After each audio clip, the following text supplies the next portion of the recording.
Méditation du 21 mai. Rencontre avec Jésus. Voir pourquoi. Jésus lui dit, si vous ne voyez des miracles et des prodiges, vous ne croirez donc point. Jean 4, verset 48.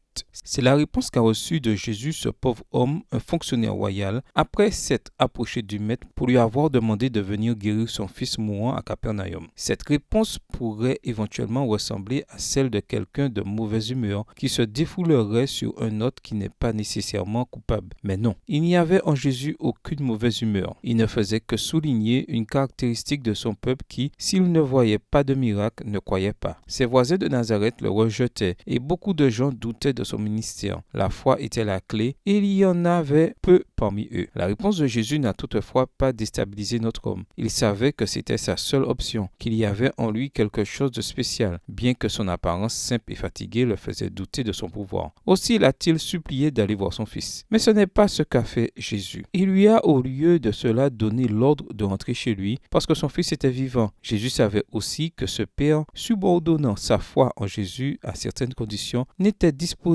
à le reconnaître qu'en qualité de Messie que s'il lui accordait l'objet de sa requête.